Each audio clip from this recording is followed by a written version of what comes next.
Hi everyone. Hi everyone. Welcome to the live stream. So, this is the first official live stream that I am doing. And so, please feel free if you're new to the channel.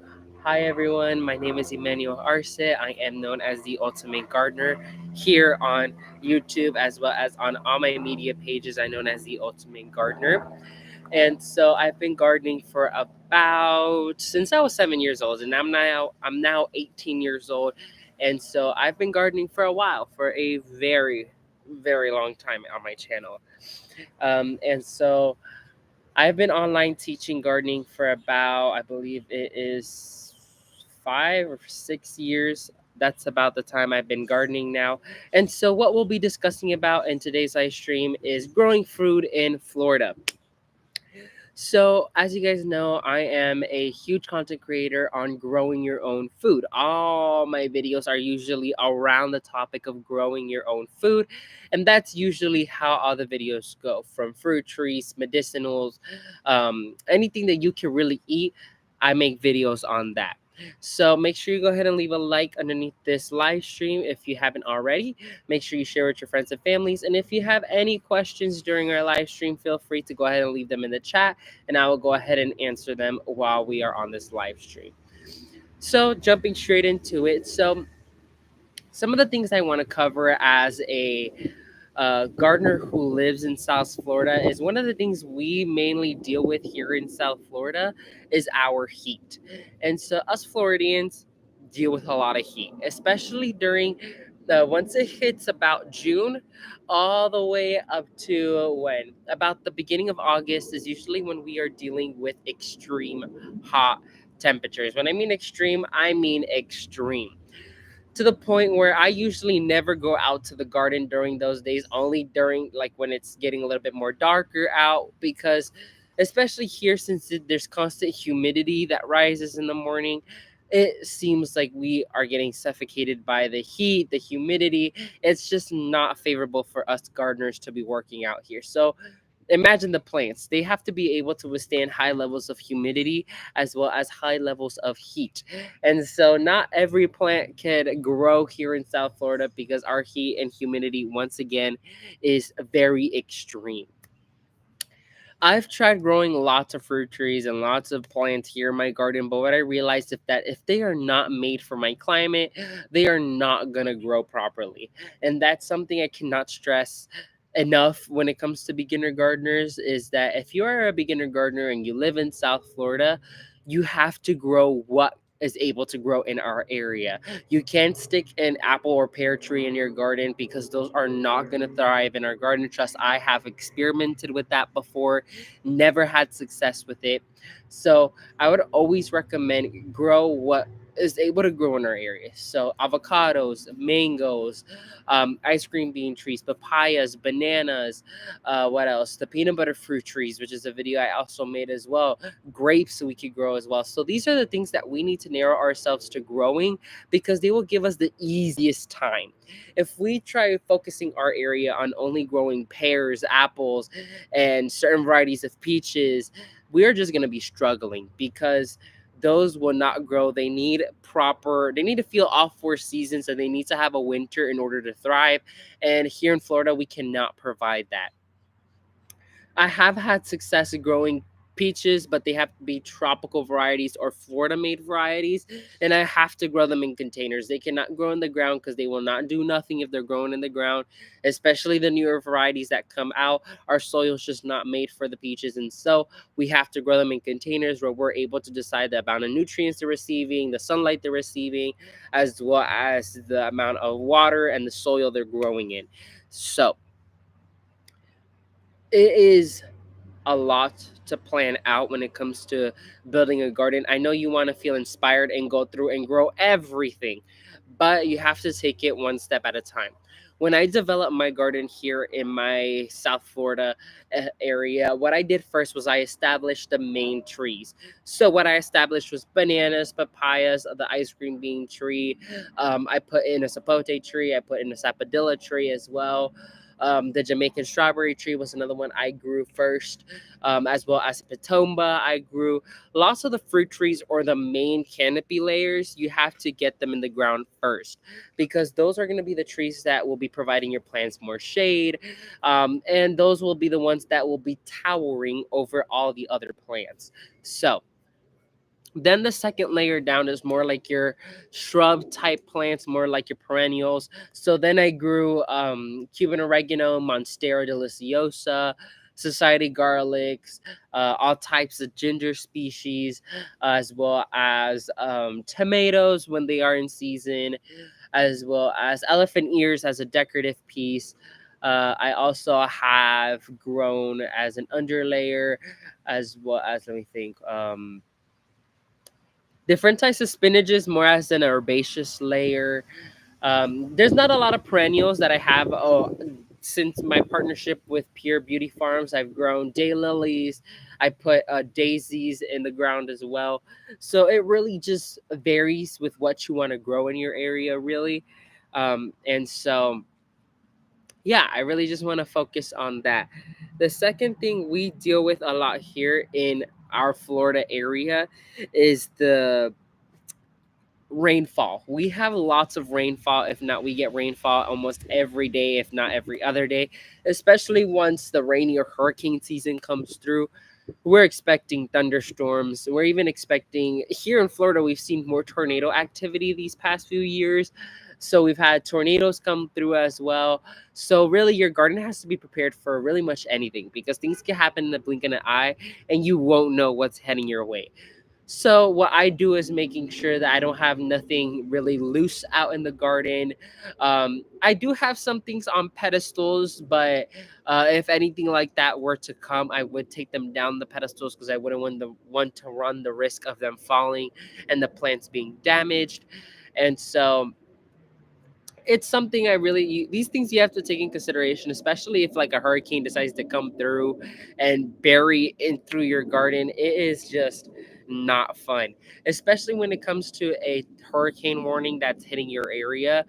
You have to keep in mind that all of your plants are running the risk of either getting snapped, falling. You run the risk of plants falling. You run the risk of fruits falling, so undeveloped fruits falling. When it comes to hurricanes, there's really much you can't do other than just accept that the garden might have some damage come through. And so the good thing about food forestry, though, is that lots of the trees, once they're established, may a windstorm come through, may a hurricane come through, they still won't receive as much damage as if it was like an ornamental garden that would show lots more effect than a food forest garden. The only thing you can really think of is large branches falling, undeveloped fruit falling, small things like that that the plant can rebound from. But other than that, I think like food forestry is really, really fit for Florida gardeners, especially if we get hit by hurricanes. They're better suited for that. So if you're watching the live stream, make sure you go ahead and leave a like, as well as make sure if you have any comments, leave them in the comment section below. We have a live chat going, so if you have any questions, this is a live Q&A as well. And so this is your time to ask any questions, then I will answer them on the live stream. I am a little bit under the weather today, but that is completely fine. A little fun fact is that my vanilla panifloria, or my vanilla vine, actually flowered for me already. Unfortunately, like I have been under the weather, I have not been out in the garden so often, and I missed the flowering period. Something you must know is that when it comes to vanilla, you need to hand pollinate it in order for it to successfully develop vanilla beans for you to eat. And like they bloom so quick that the blooms are only like a 1 day shot. And so mine's opened, they fell, they really didn't do much. And unfortunately, I think that's only the flowers I'm receiving this year. The good thing about it is that my vine is only 2 years old. And what I do know is after the years gone by, they do tend to develop more and more flowers. And so I'm more excited for next year. I will have my eyes out more for that because I don't want to miss it really.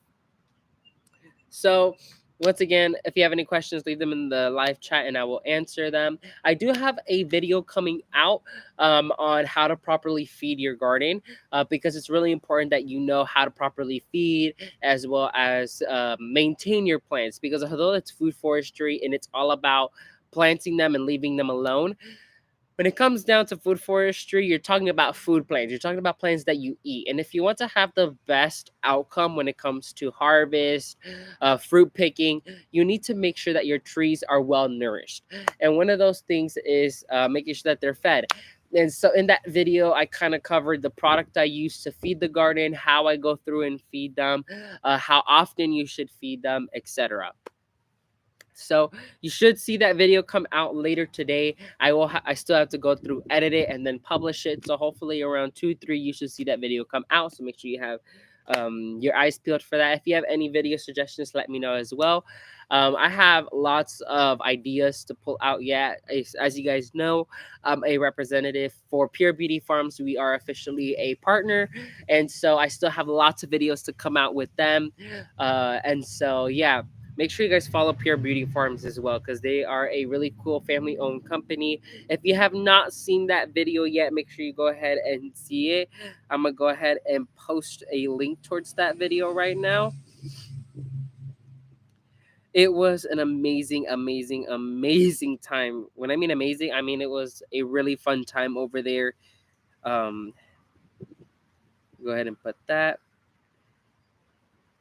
So that is the link. I don't think it probably went through because it's a YouTube link.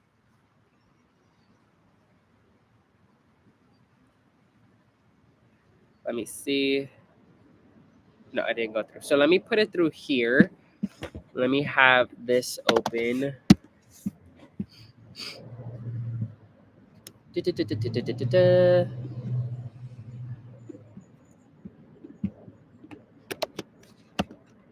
So that right there is actually the video that I made of touring their Pure Beauty Farm location here in Miami-Dade. It was such a fun experience. It was something because, as you guys know, I also toured Dewar Nurseries. I also toured Tropical Plants of Florida Nursery.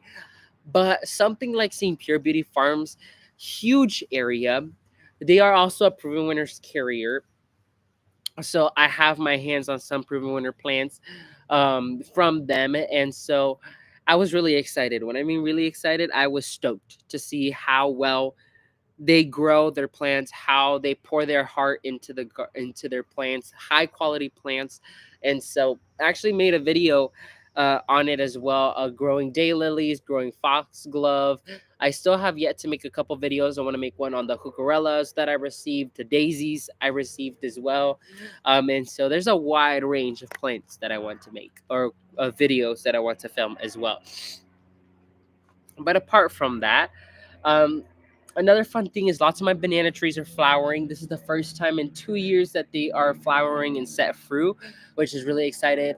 I think this one's called an apple banana. Not fully sure, but fun fact, it's actually developing on my neighbor's side. So I need to pull the tree back so then it's back in my area because we have some neighbors that love organic food. So I need to make sure that that's pushed back into my area. And same goes with the ice cream bean. Out of the 4 years I've had the tree, this is the first time it has flower. Well, first it flowered this year. Second, it actually has fruit on it, which is really, really exciting. It only has 6 fruits on it right now. However, the second flush of flowers, I don't think we're super successful. I think I don't know how they developed. This is my first year once again growing them, so I won't fully know until I see them develop more and stuff like that. But I can't wait to harvest them. That's my favorite fruit tree on on the property right now, and so I'm excited. I actually have a partnership with another company called, I think it's called Yarden. Let me see. Yeah, it's called Yarden. They're sending out 2 fruit trees for me to grow in my garden, which you'll see a video on that as excuse me. You should see a video on that as well. What else? I'm planning on making a mango video, an avocado video as well. The video as well as an update on the Jerusalem artichoke. I have the plants came up. The plants are not super huge. What I had understood was that the Jerusalem artichoke reaches super tall, but it's actually only like 2 to 3 feet now. I think it's because of the limited soil that was in there. It's sunk a little bit. So I think that kind of had an effect on how tall the plants ended up getting. So they actually flowered already. And so I'm gonna go through and see what's the deal with that, as well as the Jamaican strawberry tree is in fruit season right now. I have two successful peaches as well. I think I made a short on that as well. On that short, I have the onions came up already. I made a video on how to grow onions.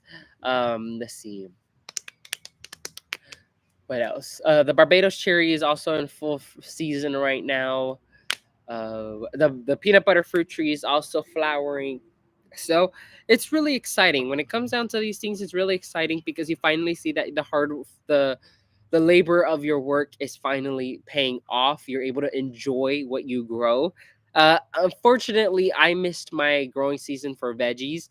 I love growing veggies. However, I was so dedicated in growing the food forest and kind of finalizing what was going to go in as like a main center plant that won't be coming out, that I had completely slipped my mind. I did plant some cabbages and tomatoes, but those were a little bit too late in the season, so I didn't enjoy from them as much as some other times when I've had successfully grown them.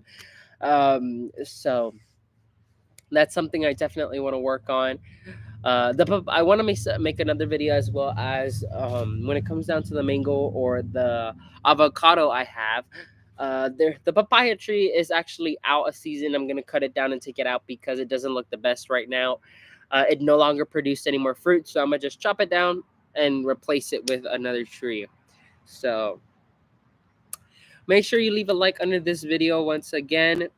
If you aren't subscribed, make sure you subscribe. I'm gonna be trying to do more weekly live streams here on the channel to kind of keep the flow going, getting some more people on. And so yeah, let's see. Um, yeah, if you have any more questions, please make sure you leave them in the live chat below, and I will answer them for you.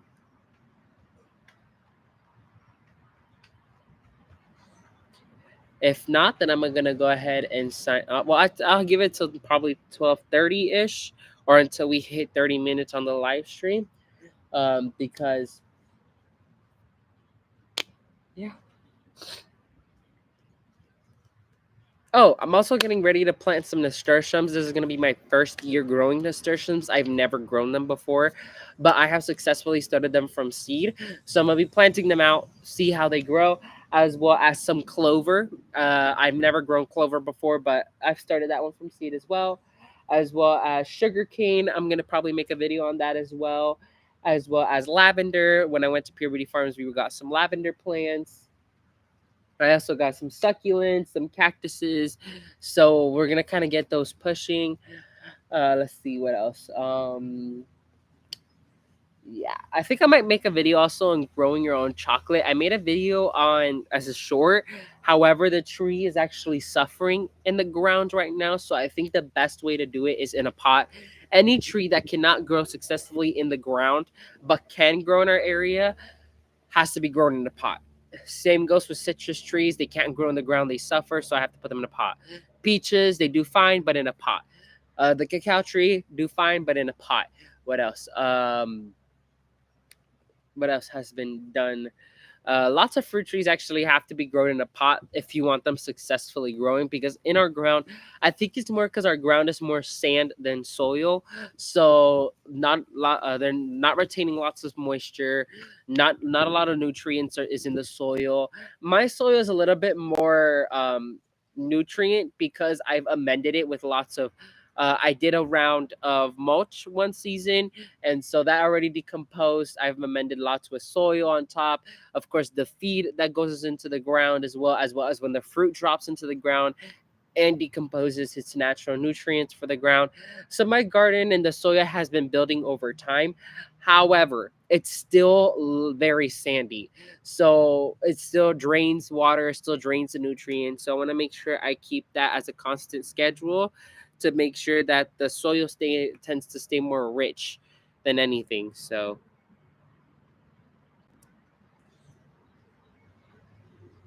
yeah. So yeah, I will be trying to make more videos here more often. I'm actually planning. I already have some guests lined up to join us on the live stream, so we can kind of get the flow of the live stream going. Because when I started my YouTube channel, I didn't have the access to live stream. YouTube actually took that away. I think it was more because I was either underage or something like that. Whole point is they took it away from me, and they didn't give it back to me till last year. That's when they gave me back the ability to live stream. So and that's because I had to go through, contact them, and then have them go through and enable it back on my channel because it wasn't working. Oh, and the mango tree we're actually sitting under right now is full of mangoes. So we're going to get ready to enjoy that, which is pretty exciting. So, yeah. So if you guys have any more questions, let me know. If not, then I'm going to go ahead and sign off for today. And then we'll do a live stream another time, hopefully with a guest gardener uh, by then. So, alrighty. So thank you all so much for watching this live stream, and I'll see you all in the very next live stream. And stay out on the lookout for the new video that'll be coming out on how to properly feed your garden. Thank you all so much for watching this live stream. Bye, and may God bless you and your entire family. And never forget to grow big, ultimate gardeners. Bye, everyone.